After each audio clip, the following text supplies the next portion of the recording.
Kieron, your first question. 2 super overs, first one for the tournament. What was the strategy going into the second super over for the team? Obviously they are decision makers, to make decisions. Not too sure, what on what. But again, we can look at those things and say, that's where, we lost the game. But, having said that, I thought we played a very good game of cricket. We batted well, getting to 170 odd and, bringing it, down to the last over. Whereas, they were batting well and they'd have gone on and win the game in 18, 19 overs. But I thought, we played a very good cricket game.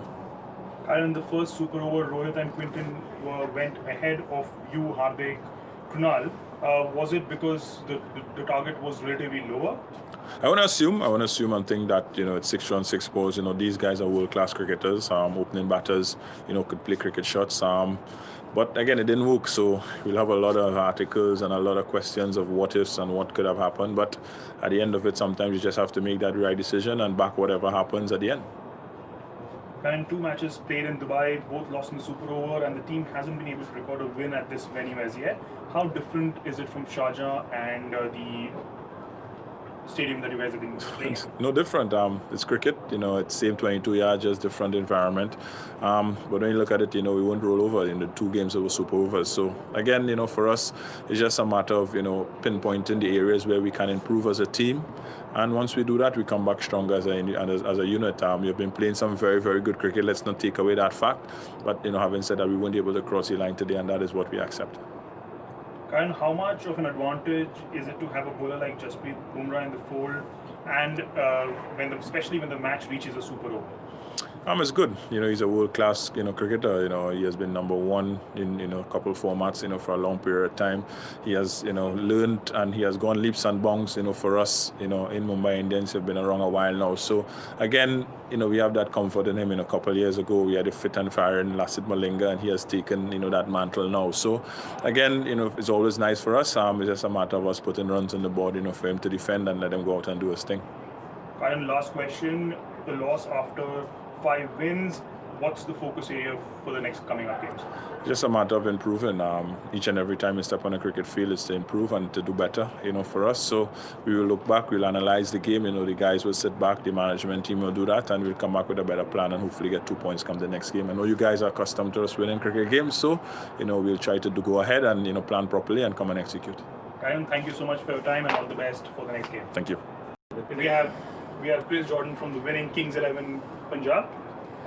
Chris, your first question, having lost back-to-back games and then winning this one in after 2 super overs, can this victory be a turning point for the team?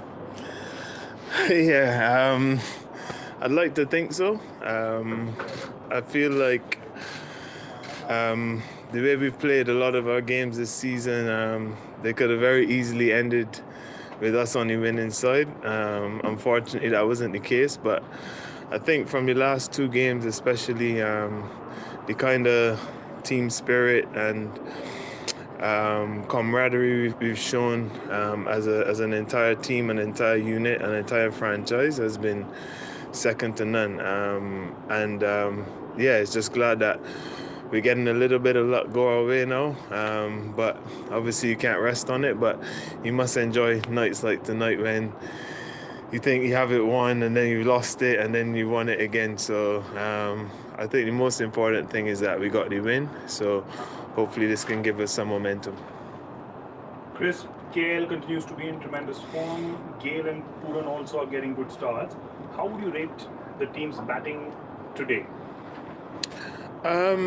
Yeah, just as you said, KL again is leading from the front.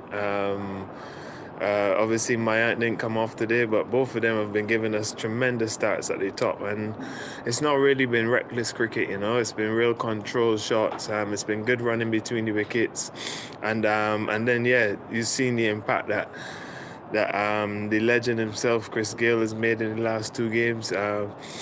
Having not played for a while, to come in and score a half-century and then to finish off the game with that super over for us, just icing it, has been tremendous. But it's been great to have what I consider to be a great of this game in our team. His energy is unbelievable. But yeah, just to answer the question on the batting, I think we're traveling really well. If we want to take it to the next level, we just got to keep doing similar things and hopefully finish off games a bit quicker as well.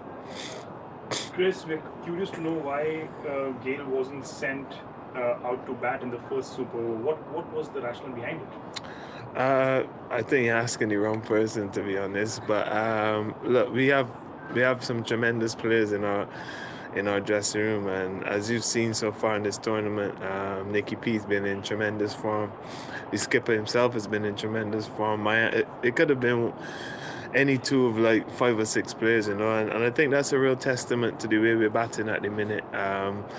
And we still have Glenn Maxwell to come off as well, which is very encouraging, So, as I said before, it's a real good team performance tonight, and hopefully we can build on it going forward. His thoughts around bowling. MI scored 15 the last 3.5 overs. Death bowling is a slight concern. Is there something that you would want to address specifically, the team in general? I think if you look at the type of shots that were played, especially the shots that Polly played, there were some unbelievable shots. Like young Arshdeep has been bowling really well for us since he's come into the team, and he's probably missed his Yorker by inches, if not he's nailed a couple of Yorkers there, and the strength and the class of Polly just came through on that particular occasion. So I think looking at those kind of things, we're just trying to constantly judge ourselves on our execution and sort of live by that on a day-to-day basis. It's obviously an area that we can continue to improve, but I think to come and bowl two super overs, not one but 2 super overs in the way that we did, really showed good character.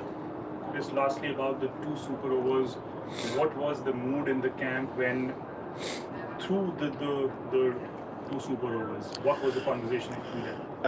I think after our super over batting, it would have been very easy for us to drop our heads, but the game's not over until it's over, and the way Shami bowled that over to defend 5 or 6 runs was tremendous. But I genuinely felt a sense of belief amongst the group, and that type of belief has been coming for a while.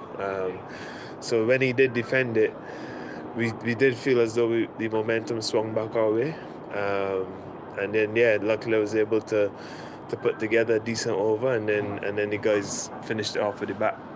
I'm just going to ask you one small one again about your bowling in the last super over. What was in your mind when you went out there? What was the score that you thought? To be honest, at that stage, it wasn't necessarily trying to get a score, because whatever they got, we were thinking we have to get anyway. So in my mind, the only thing that was going through my mind was just execute. Don't worry about the end result. Don't worry about all the external factors. Just try and execute. Commit to the plan 100% and live with the results at the end of the day. So that's what was going through my head. Chris, thank you so much for your time. Congratulations on this brilliant win, and all the best for your next game. Cheers. Thank you. Done? Brilliant. Thank you.